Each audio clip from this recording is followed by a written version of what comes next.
Asyhadu an la ilaha illallah wa asyhadu anna Muhammadan abduhu wa rasuluh la nabiyya ba'dah. Kaum muslimin dan muslimat, jemaah ba'da salat subuh yang dirahmati Allah. Mari kita bacakan puji dan syukur kehadirat Allah Subhanahu wa taala atas limpahan rahmat dan nikmatnya yang masih kita terima sampai saat ini, terutama nikmat Islam, iman dan sehat. Kemudian salawat beserta salam kita sanjungkan kepada qaulul alam Rasulullah Muhammad sallallahu alaihi wasallam,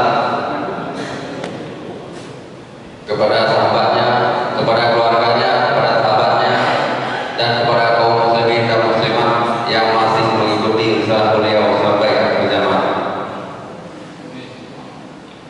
Jemaah salat subuhnya dijawab. Seperti biasa, tiap subuh pagi di masjid kita ini diadakan kajian subuh pagi. Pada pagi hari ini juga alhamdulillah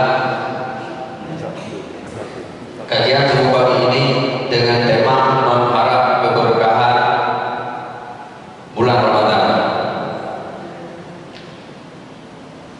Alhamdulillah Ustaz kita sudah berada bersama kita. Assalamualaikum Ustaz. Kajian subuh pagi hari ini kira-kira nanti sampai dengan 1 jam atau kurang 1 jam. Nanti setelah atau sampai dengan waktu subuh. Setelah Ustaz nanti menyampaikan kajian subuhnya, nanti akan dibuka 2 atau 3 pertanyaan.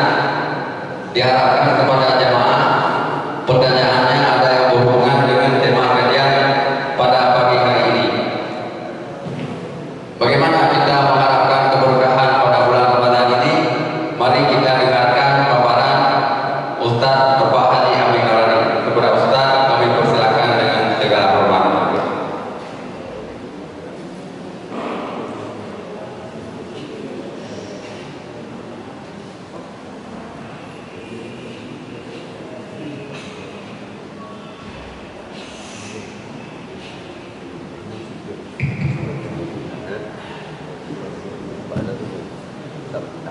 Bismillahirrahmanirrahim. Assalamualaikum warahmatullahi wabarakatuh. Sehat semuanya? Ibu-ibu sehat, Bu? Alhamdulillah, wassalatu wassalamu ala Rasulillah la nabiyya ba'dah. Kita awali dengan doa penuntut ilmu. Ikuti kami. Bismillahirrahmanirrahim. Rabbi zidni ilman, Allahumma anfa'ni bima 'allamtani wa 'allimni ma yanfa'uni warzuqni ilman yanfa'uni. Amin. Alhamdulillah.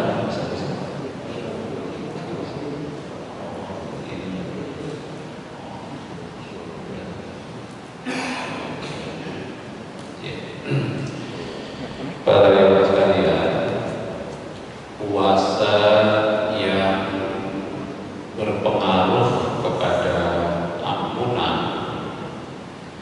kata Rasulullah itu ada 2 landasannya.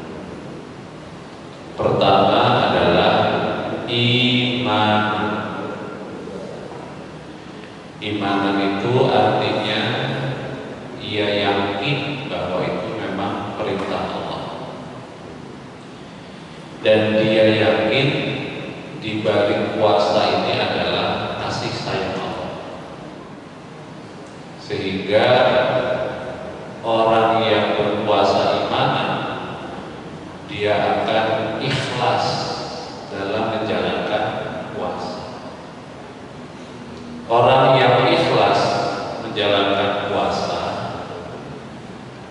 dinamika lapar, haus, dan lelah tetap menjadikan dia semangat.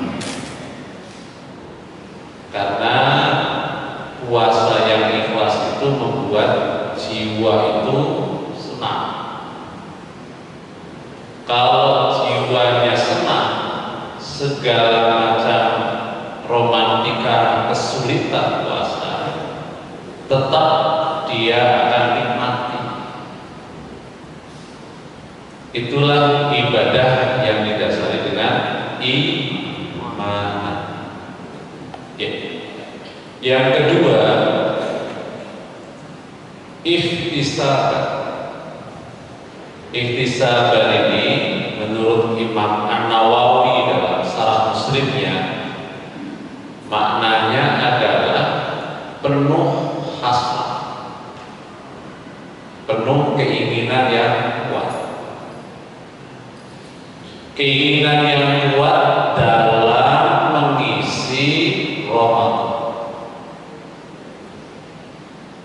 Pada ayat-ayat yang terkait puasa ada berapa ayat?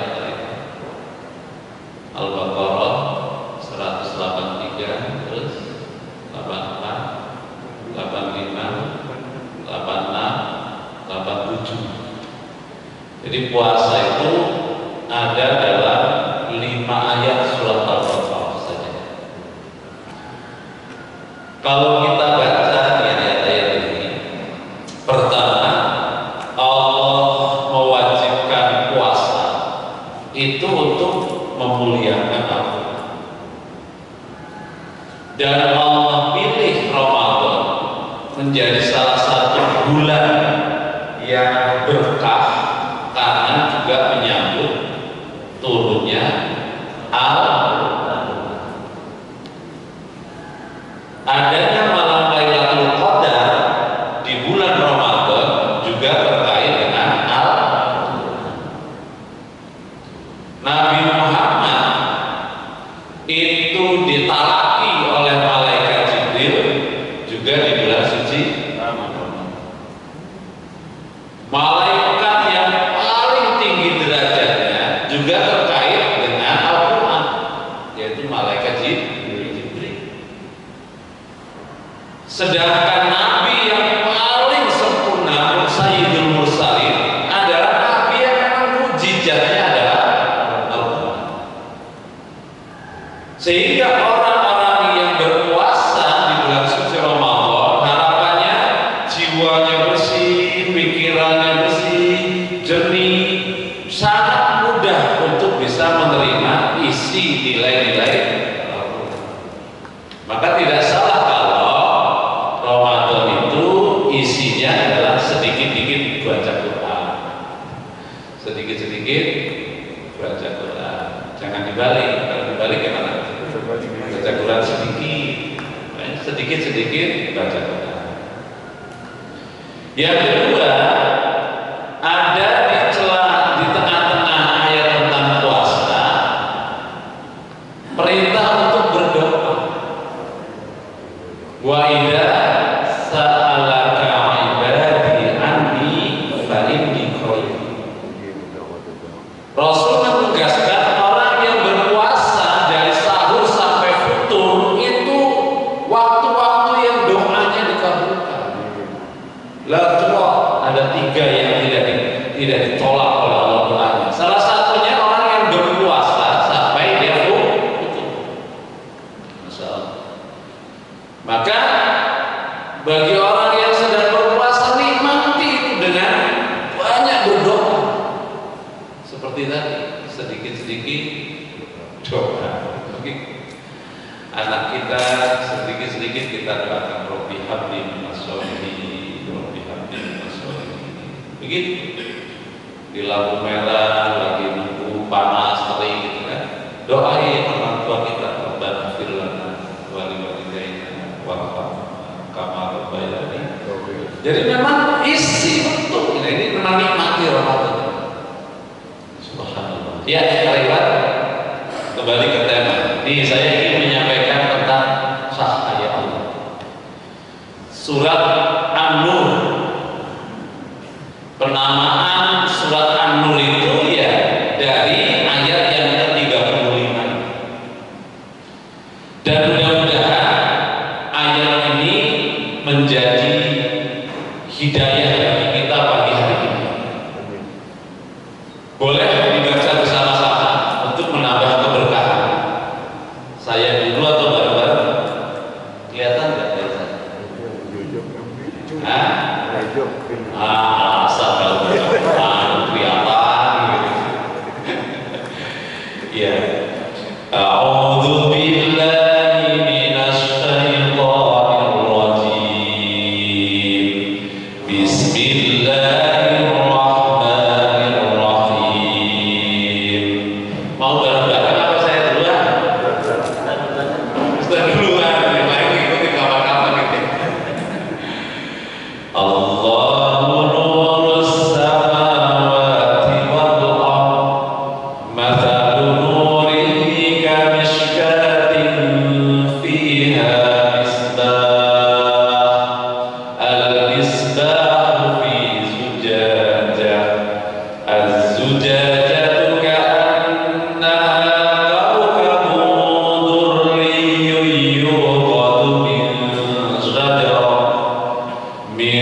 syajaratin mubarakatin zaitunatin la syarqiyyatin wa la gharbiyah yakadu zaituha yudhi'u walau lam tamsashu nar nurun 'ala nur yahdillahu li nurihi man yasha wa yadribullahu al-amthala lin-nas wallahu bikulli syai'in 'alim.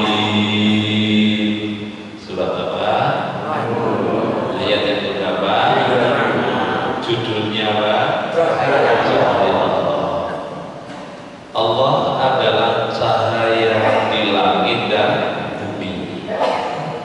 Hamka menyebutkan Allah cahaya di langit dan bumi itu artinya tanda-tanda Allah, kebesaran Allah dan keberadaan Allah itu terpampang di jagat raya. Jadi semua yang nampak dari makhluk Allah hakikatnya adalah petunjuk untuk kita mengenal Allah. Diri kita, matahari, bulan, semua alam surya ini merupakan cahaya, tanda bahwa Allah itu wujud dan ada. Makhluknya saja sudah membuat kita terkesima, apalagi hakikat cahaya Allah yang sesungguhnya. Itu kalau menurut Hamka.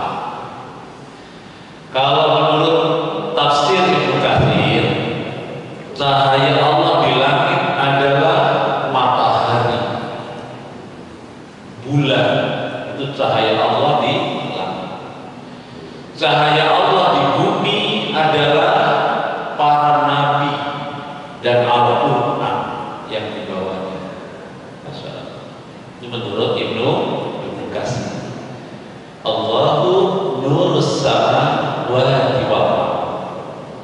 Makanya orang yang pintar, alim di dalam Islam itu tidak hanya sekedar strata pendidikannya yang tinggi, ilmunya yang banyak, wawasannya yang luas, tidak.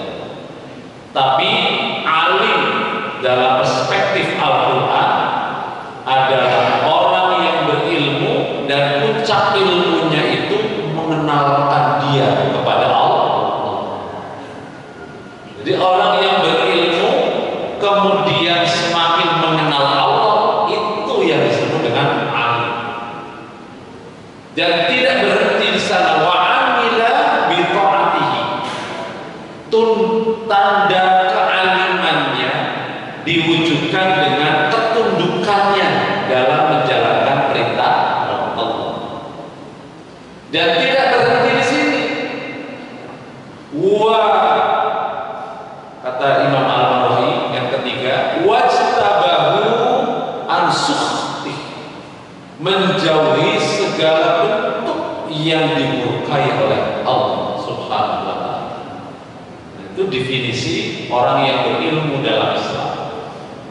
Man aqala anillah wa amila bi ta'atihi wastanaba an sukhtihi. Itu 3 tadi. Maka meskipun kita diuntungkan dengan penemuan lampu, karena penemunya ujung ilmunya tidak kepada mengenal Allah, tidak dikategorikan alim dia. Komputer yang begitu luar biasa manfaatnya, penemunya jika tidak menjadikan ilmunya mengenal Allah, maka dia tidak disebut alim. Dan orang yang awam hanya hafal seberapa ayat saja, namun menjadikan dia mengenal Allah, tak patut dia dikategorikan alim. Itu dalam Islam. Orang yang hafid baca Al-Quran 30 juz belum tentu dikatakan alim. Dan orang yang menjaga sholatnya dengan baik, khusyuk dalam menjalankannya, banyak ayat yang dalam Al-Quran menyebutkan tentang itu, tapi dia tidak hafal, amalnya itu menunjukkan dia hafid.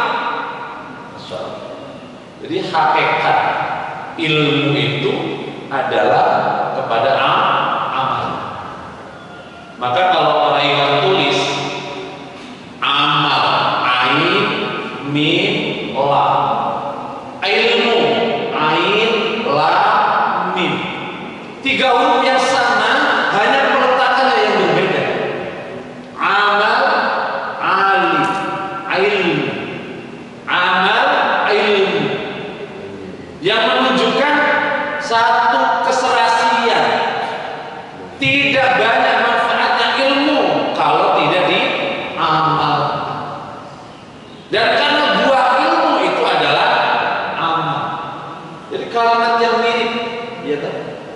Seperti iman, amanah, dari kata yang sama. Orang yang beriman pasti aman, amanah dia. Kalau orang yang tidak amanah pasti tidak ada iman pada dirinya. Subhanallah. Ya, ini menurut Ibnu Katsir bahwa cahaya Allah di langit seperti matahari, bulan. Cahaya Allah di bumi para nabi dan petunjuk Al-Quran menurut Ibnu Katsir. Kalau menurut siapa tadi? Hamka, segala makhluk Allah yang terpampang di dunia ini dan itu menunjukkan tentang adanya Allah, itu adalah cahaya. Maka Allahu nurus samawati wal ardh, semuanya itu menunjukkan tanda kebesaran Allah. Coba lihat proses Nabi Ibrahim. Hari ini Tuhan ketika dia melihat bintang, falamma afala, ketika bintang itu hilang, Tuhan tidak akan pernah hilang. Muncul apa? Bazighul qamar, bulan yang lebih besar, ya kan? Ini Tuhan lebih indah cahayanya dan lebih besar dibanding bintang. Falamma afala, ketika hilang, Tuhan itu tidak akan pernah hilang seperti benda itu. Kemudian muncul yang lebih besar, syams, matahari, bazighatan, yang lebih besar. Hada Rabbi, ini Tuhan. Hilang semuanya. Baru kemudian proses itu menjadikan Ibrahim mengenal Tuhan, siapa dia. Masya Allah. Gimana kalimatnya? Inni wajjahtu wajhiya lilladzi fataras sama. Tuhanku, tempat aku patuh tunduk kepadanya adalah Tuhan yang menciptakan semuanya ini.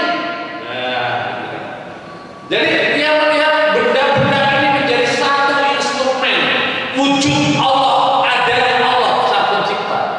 Nah, itulah nurus samawati wal ardh.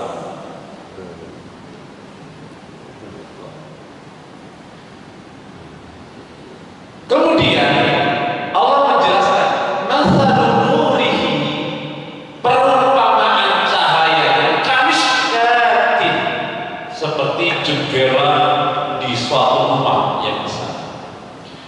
fiha misbah. Di jendela rumah itu terdapat lampu yang besar, cahaya Allah. Al-misbahu fi zujajah. Lampu yang besar ini adanya di bingkai dengan kaca yang jernih. Ad-dujajatu ka'annaha kaukabun durri yuqadu min sajarah.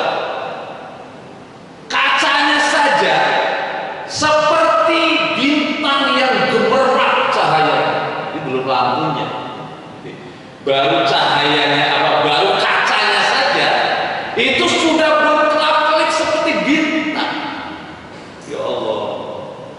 Yuqadu, yang dinyalakan dengan sajaratin mubarakah, minyak yang diberkahi oleh Allah, dari pohon zaitun, la syarqiyyah wala gharbiyah, yang dia tidak di barat, artinya tidak tumbuh di dunia barat dan tidak tumbuh di dunia timur, yang menggambarkan bahwa cahaya Allah adanya di tengah-tengah, yang dia tidak kenal malam dan tidak kenal siang, yang kapanpun cahaya itu akan bisa dilihat dan diraih oleh semua manusia. Masya Allah. Ya kadu zaituha, hampir saja minyaknya yudi. Masya Allah. Jadi minyaknya saja ini sudah bercahaya. Walau lam tamsashu nar, meskipun minyaknya belum disentuh dengan api. Coba bayangkan para ibu. Jadi jendela yang besar, di sana ada lampu. Belumlah lampunya ini nyala, kacanya saja para ibu sudah bergemerlap terangnya seperti bintang. Belum dinyalakan itu lampu, minyaknya saja sudah bercahaya. Bisa dibayangkan para ibu? Lah apalagi sempurna, lampunya nyala dengan terang, bingkai kacanya gemerlap seperti bintang, kemudian minyaknya bercahaya. Saya kira kayak apa? Masya Allah. Apa coba maksudnya Pak Iman? Maksudnya apa kira-kira? Jadi Allah jadikan hati manusia itu sebenarnya dia sangat mengenal Allah. Itu hati manusia. Jadi kalau tidak ada nabi, tidak ada wahyu, cermin hati manusia fitrahnya itu bisa mengenal Allah. Itu baru hatinya saja manusia. Masya Allah. Jadi kita bersyukur kepada Allah mendapatkan hidayah dari Allah. Hati kita diberi cahaya yang gitu kira-kira. Kalau mau ke Surabaya kita naik kereta kan beda tuh, biasanya yang depan eksekutif, gerbong di tengah apa? Bisnis, yang di belakang ekonomi ya kan. Sumpah, asal jangan turun dari gerbong saja, insya Allah nyampe surga. Insya Allah FAJ ya kan kira-kira. Loh, matahari yang dinikmati oleh para nabi masih matahari yang kita nikmati hari ini. Subhanallah. Ini kan luar biasa karunia Allah. Karunia Allah luar biasa untuk kita. Alhamdulillah. Kita soleh juga gak terlalu. Bapak kita ulama juga bukan. Ilmu kita banyak juga enggak. Lah Allah pilih kita. Ini bukan sesuatu yang sederhana. Berarti Allah punya, berarti Allah tahu bahwa kita itu potensinya memang senang dengan yang baik, sehingga Allah tunjukkan kebaikan itu pada diri kita. Masya Allah. Ini kan insya Allah orang-orang yang baik kan. Insya Allah orang-orang yang baik. Insya Allah ya, wajah-wajah surga lah. Karena kan kata Nabi, siapa yang duduk di rumahku, ya kan, mereka mempelajari Al-Quran, mereka turun memberi keberkahan, sehingga kalau ngaji itu gampang ngantuk ketimbang kalau di rumah. Tapi tidak boleh nyerah, karena orang yang menuntut ilmu seperti perang, pahalanya seperti jihad. Ya bayangkan kalau jihad tidur. Loh ya, Nabi menyebutkan bahwa taklim itu, ngaji itu seperti pahalanya jihad. Lah kalau jihad meskipun pedangnya miliaran, hebat pedangnya. Lah kalau tidur, kepake enggak pedangnya? Enggak. Kira-kira begitu. Maksud saya ya jangan sampai lah kalau ngaji itu tidur. Walaupun memang ada hadisnya. Orang yang ngaji di rumah Allah membaca Quran, malaikat turun ngasih kipas, ngasih rahmat, doa.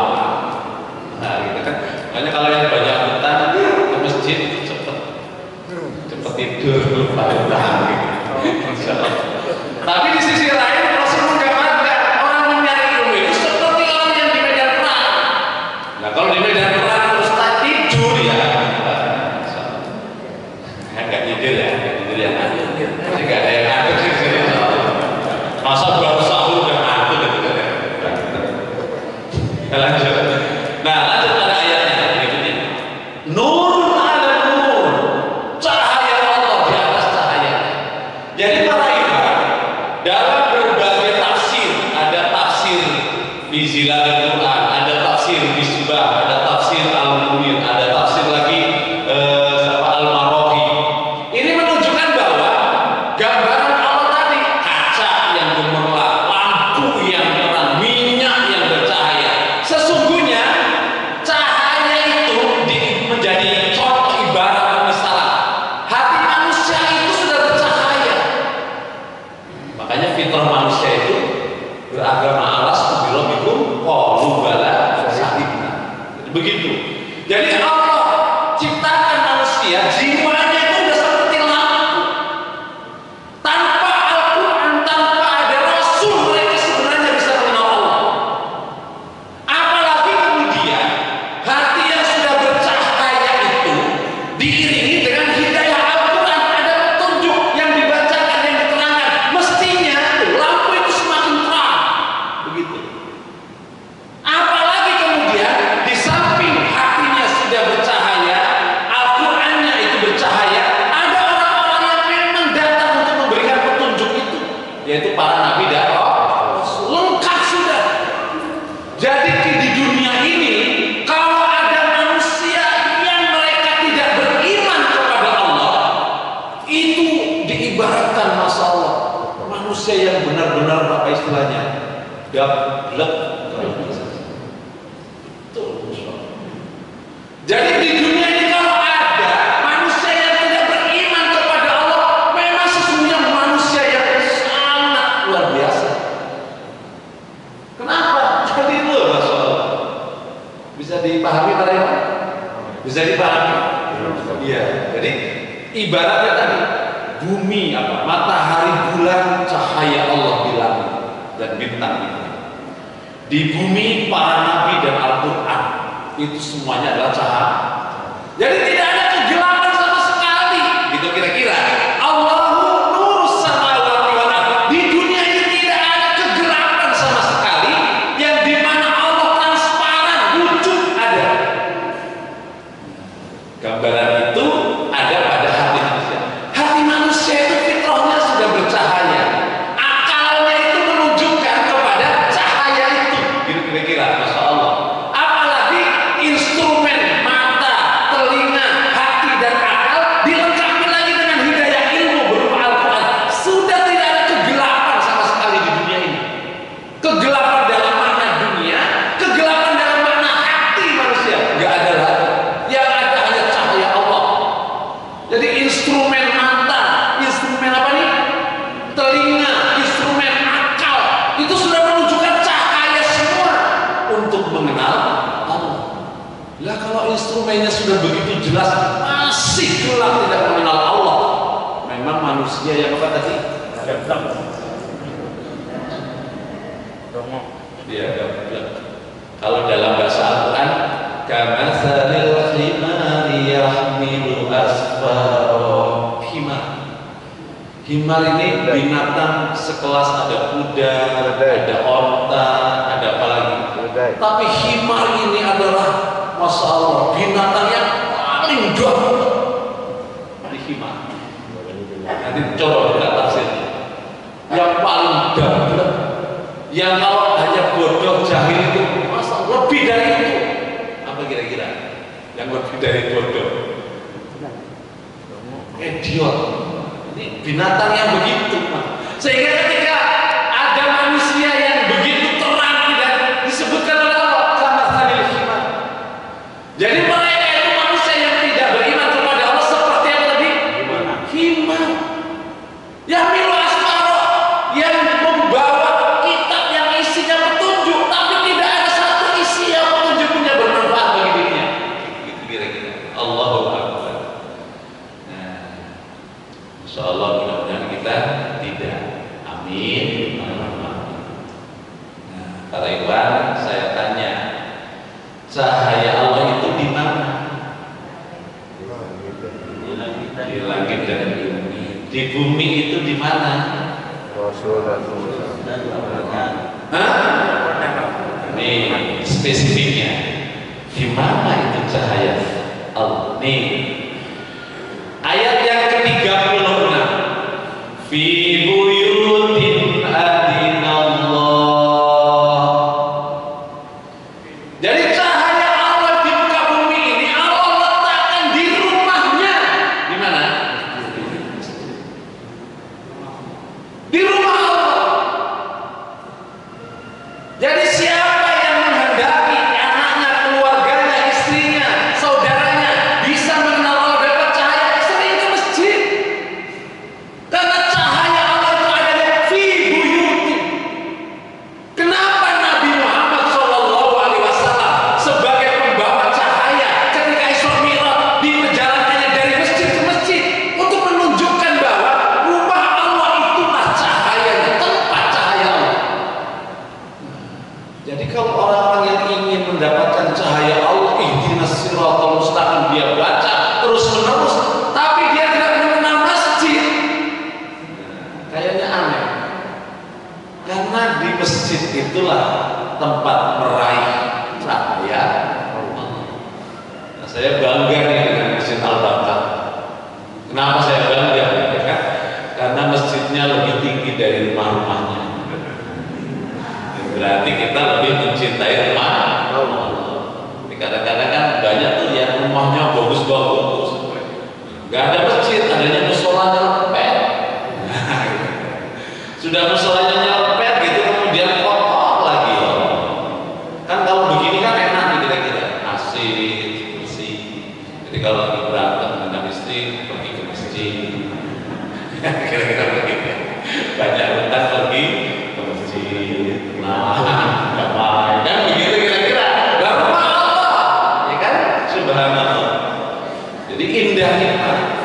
Jadi ada apa-apa ke masjid, tenang kalau sudah di masjid. Saya dulu punya teman, dia nikah, ada damai, tentram. Begitu nikah kedua kali bukannya di rumah malah di masjid.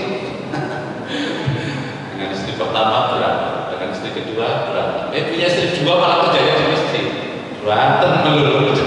Jadi di masjid saya dulu kalau di sini maka ada ya. Selalu damai, tentram di masjid. Ngapain kita di masjid, para ikhwan? Ayo, ngapain kita di masjid? Hah? Lah itu turfa. Di masjid inilah kita mengagungkan Allah. Yang kedua, ayyuzkar. Di masjid itulah kita zikir menyebut nama Allah. Wa yusabbihu lahu fiha. Di masjid itulah kita bertasbih mensucikan Allah. Ya enggak Pak? Jadi kalimat yang ringan tapi berat timbangannya kan subhanallah walhamdulillah. Terus wala ilaha illallah wallahu. Lah itulah yang mesti kita lakukan di masjid. Ngapain kita di masjid? Di masjid itulah cahaya Allah. Apa yang kita kerjakan? Anturfa wa yuzkara ismuhu wa yusabbihu lahu fiha bil hudwi wal asr. Jelas Pak Iman? Jelas Pak Iman? Di mana Allah meletakkan cahayanya? Di rumah-rumah Allah. Artinya di ngapain kita di masjid?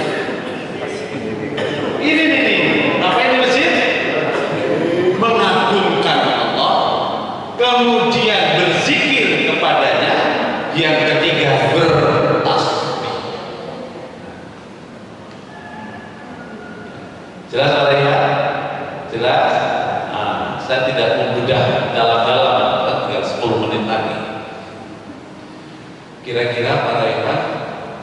sudah mendapat hidayah apa belum? Insya Allah. Benar ini serius loh pertanyaan saya. Kelihatannya main-main pertanyaannya. Kan kita selalu berdoa, ya Allah berilah saya hidayah. Coba saya tanya, para imam merasa sudah dapat hidayah apa belum? Ini nih, kecil. Sudah dapat hidayah belum? Insya Allah saya yakin jawabannya. Ah sekarang seniornya. Sudah dapat hidayah belum? Udah. Apa tandanya? Udah di masjid sekarang. Oh, sudah di masjid. Tandanya sudah di masjid. Belum tentu ada yang di masjid numpang tidur doang. Di jalan-jalan itu banyak orang yang cari masjid. Kenapa? Karena nggak ada WC umum. Ini cari masjid, kan? Nah, tanda bahwa kita sudah dapat hidayah ini baca ayat yang berikutnya. Orang yang mendapat hidayah ada tandanya 4. Pertama, rijalun la tulhihim tijaratun wala bai'un an dzikrillah. Jadi orang yang mendapatkan hidayah adalah laki-laki yang sibuk berbisnis tapi dia tidak lupa kepada kewajibannya terhadap Allah. Jadi orang yang dapat hidayah itu bukan orang yang selalu di masjid, tidur di masjid, tinggal di masjid, tidak. Orang yang dapat hidayah adalah orang yang sibuk mencari kehidupan dunia, tapi dia tidak pernah terlalaikan kepada Allah Subhanahu wa Ta'ala. Masjidnya kalau udah mati. Ya Pak, Masjidnya kalau udah mati. kalau sudah ke masjidnya kalau sudah mati, Yang di depan. disolatin. Ya jangan begitu lah ya. Ya pasti alhamdulillah, ini kan ada yang pelatih. Tukang imam sholat. Iya, Masya Allah. Jadi artinya apa? Loh, dalam Islam itu tidak kenal malas-malas. Etos kerja itu terus, begitu ya. Sampai kalau kita baca nih, sholat yang paling utama dalam sepekan bagi umat Islam adalah sholat Jumat. Saking pentingnya Allah menyebutkan persiapan sebelum sholat Jumat. Latulih. Ya, ayyuhalladzina amanu idza nudiya lis-sholat min yaumil jumu'ah fas'au. Tapi meskipun sholat Jumat itu hal yang sangat penting, ketika selesai jangan dia faida qudiyatis sholat fantasi. Kalau sudah sholat Jumat selesai, jangan santai-santai. Fantasi, cari duit lagi. Gitu kira-kira. Karena Islam itu memang menganjurkan menjadi orang kaya supaya zakat. Orang zakat itu kan bukan orang miskin. Orang yang berzakat orang kaya, orang miskin. Orang yang kaya. Masya Allah. Berhaji orang yang kaya. Ya kan? Nah pada ayat ini, Masya Allah. Jadi laki-laki yang tidak dia melalaikan dengan perdagangan, dengan jual beli, al-dzikrillah, itu tanda orang yang dapat hidayah. Masya Allah, giat yang mencari uang. Tapi ketika kewajibannya kepada Allah lebih utama. Jadi dagang utama, bisnis utama, kerja utama, tapi lebih utama apa kira-kira? Ibadah kepada Allah. Cuma kan kadang-kadang kita kebalik, ya kan? Cari duit wajib, sehingga absen di kantor juga wajib. 5 menit terlambat nyesel karena kena poin. Sekarang bandingkan dengan jadwal sholat, ya kan? Begitu sholat wajib, tapi apa? Kok nggak seperti kantor? Kerjaannya masbuk. Mending kalau masbuknya di masjid, masbuknya di rumah. Begitu ditanya, Pak, biasanya nggak kelihatan ke masjid. Iya, ini lagi libur. Jadi ke masjidnya kalau libur. Loh, kok kemudian baca Quran? Habis lampunya mati, TV-nya nggak nyala, ngapain lagi? Kalau nggak baca, ini namanya wajib apa ekstrakurikuler? Jadi pikir masjid ekstrakurikuler, baca Quran ekstrakurikuler, tahajud malam ekstrakurikuler. Masya Allah. Berarti belum pas. Yang pas itu carilah kesenangan di dunia. Tapi yang utama jangan lupa kewajibannya kepada Allah. 1. Tanda orang yang mendapat hidayah yang kedua, wa iqamis shalah. Jadi kalau ada azan kemudian orang datang ke masjid, nggak usah ngomong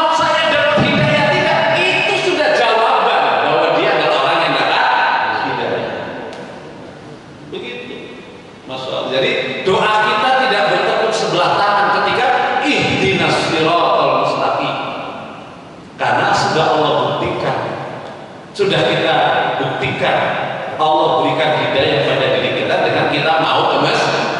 Insya Allah orang yang ke masjid ini orang-orang yang dapat hidayah. Amin. Yang ketiga, wa iqamis shalah wa ita'is zakat.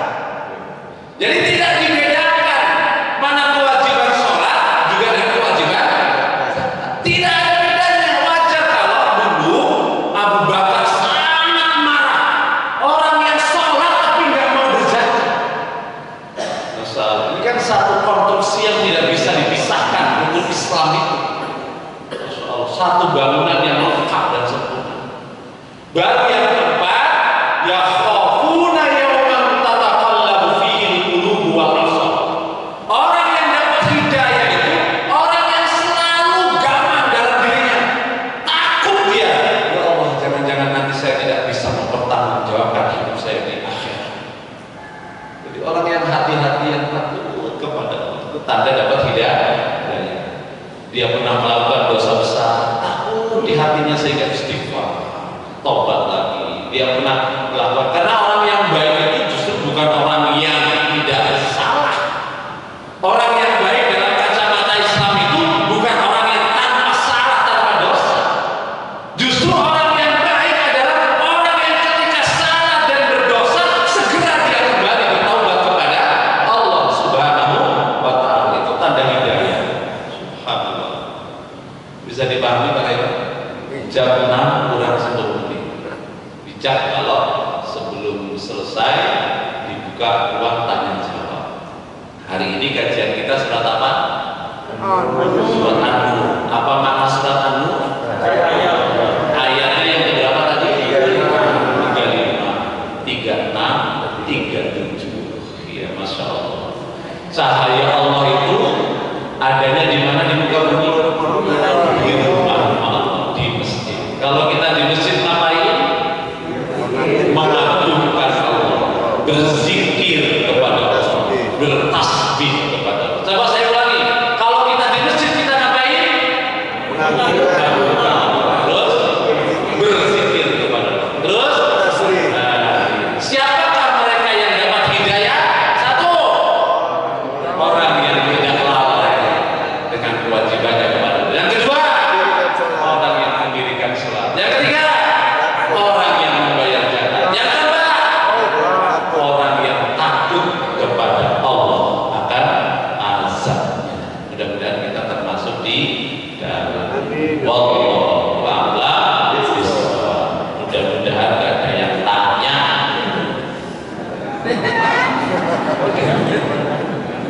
Jelas. Alhamdulillah Pak Ustaz, ini banyak ilmu kita dapat hari ini.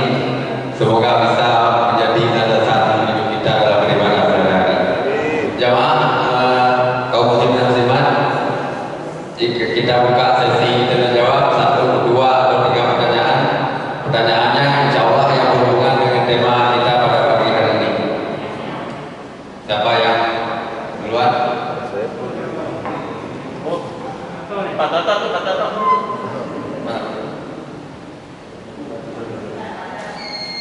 Bukan pada tanya langsung. Ibu ada satu. Bismillahirrahmanirrahim. Assalamualaikum warahmatullahi wabarakatuh. Ustaz, tambahan yang saya tanyakan hanya simpel saja ini. Pertanyaannya, kalau sholat tahajud mulai itu apakah termasuk yang dikatakan tadi hanya ekstrakurikuler? Karena dijalankannya cuma hanya pada saat bulan suci Ramadan. Hanya itu saja. Terima kasih Ustaz. Ya, langsung jawab apa nunggu yang lain? Ya, jadi jawaban saya Bismillahirrahmanirrahim. Nafilatul. Memang sholat tahajud adalah sunnah utama setelah sholat wajib. Jadi memang sifatnya tadi tak tahu ekstrakurikuler. Tapi tahajud itu punya keistimewaan. Wa minal laili fatahajjad bihi nafilatan asa ayyab'atsaka rabbuka maqama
Yang kedua, sambungkan selalu dia dengan sumber cahaya di bumi.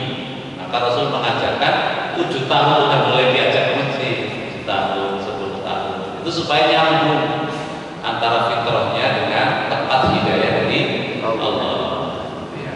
Yang ketiga, dekatkan dia dengan hidayah Al-Quran, karena Al-Quran itu adalah hidayah. Boleh dengan membacanya atau disampaikan kepada bapaknya atau ibunya dan seterusnya. Yang keempat, memang tidak dipungkiri milieu lingkungan itu memang sangat besar pengaruhnya, memang tidak bisa dipungkiri. Maka sampai Rasul menyebutkan seperti pedagang seperti pedagang minyak wangi, seperti pandai besi, itu menunjukkan betapa pentingnya milieu lingkungan. Jadi ya Bu ya, komprehensif. Pertama, doa jangan pernah lupa. Walaupun kita Robbi habli minas sholihin, Robbi habli minas sholihin, mumpung puasa doa. Yang kedua ya memang ajak dia ke masjid. Yang ketiga, dekatkan dengan petunjuk Al-Quran. Yang kelima memang lingkungan. Itu saja mungkin yang bisa saya sampaikan. Daripada nanti ngomong banyak biar kelihatan pintar, saya agak jelas. Wallahu jelas Bu? Nah, lagi. Ya. Ustaz, terima kasih waktunya. Ini gak ada sarapan lagi kan? Udah dari sahur. Udah, sebelum subuh. Ini Ustaz, zamannya Nabi Muhammad itu kan sudah semua umatku akan masuk surga, kecuali yang tidak mau. Orang yang tidak mau itu bagaimana? Apakah tidak mau menjalankan surah Nabi itu bagaimana? Nah, surah barang udah sekarang banyak surah-surah yang ditinggalkan dan ditinggalkan. Ya, alhamdulillah.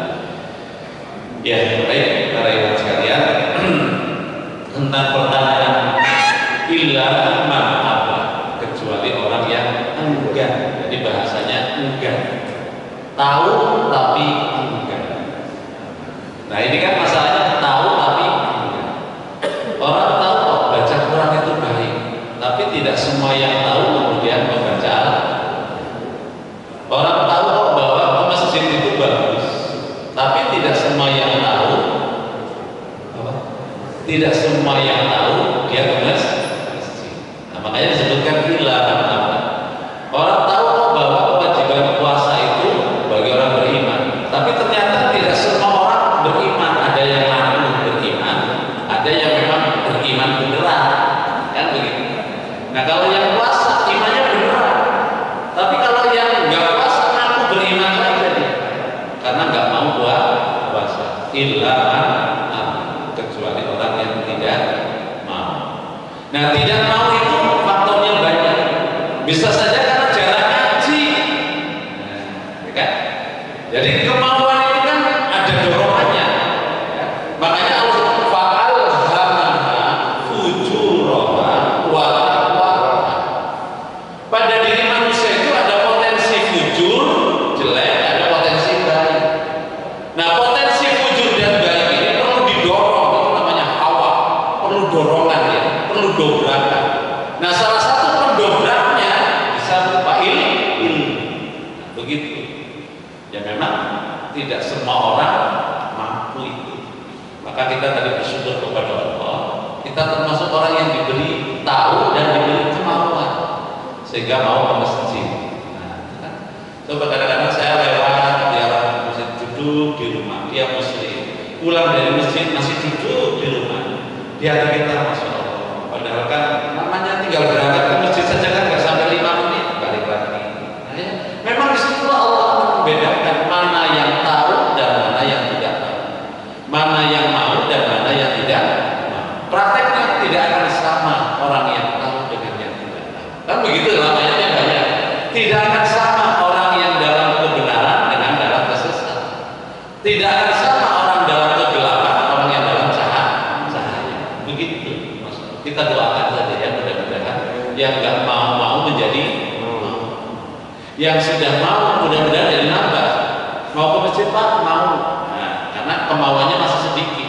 Kalau kemauannya udah besar, mau ke masjid mau. Nah, jadi itu kemauannya besar. Kan tergantung persentasenya. Kok ke masjid nggak enak, rumahnya dekat masjid, kalau nggak ke masjid kan ada kemauannya tapi kecil, ya. Nah, tapi kalau yang kemauannya besar, sampai rumahnya jauh datang, gitu kan? Nah, kemauannya beda nggak? Beda. Makanya ada istilah al-ujroh apa saya lupa. Pahala itu bimisli masakoh. Ujroh pahala itu tergantung tingkat kesulitan. Sama-sama ke masjid belum tentu loh pahalanya sama. Ada yang memang ke masjid cinta dia ke masjid, ada yang saya suntuk banget di rumah ke masjid saja, kan ada yang juga begitu. Nah, jadi beda, pahalanya juga beda. Tergantung tadi perjuangannya. Nah, makanya kita selalu istiqomah, lapang sempit insya Allah ke masjid, ya. Saya rasa cukup ya. Lama-lama orang nggak jelas nih jawabannya. Cukup ya. Terima kasih Pak Ustadz, Bapak Ibu pada pagi hari ini. Silakan mohon diduduk dengan doa kepada majelis Ustadz. Doa. Kafaratul majlis. Oh, kafaratul majlis. Sudah baca doa bersama kalian. Bismillahirrahmanirrahim.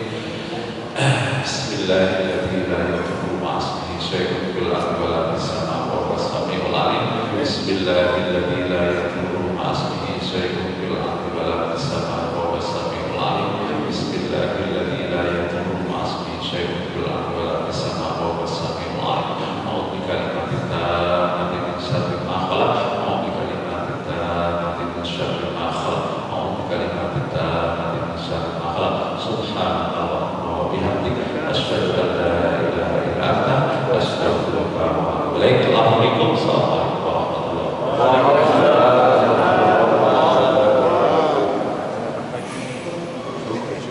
Ya, penerapan.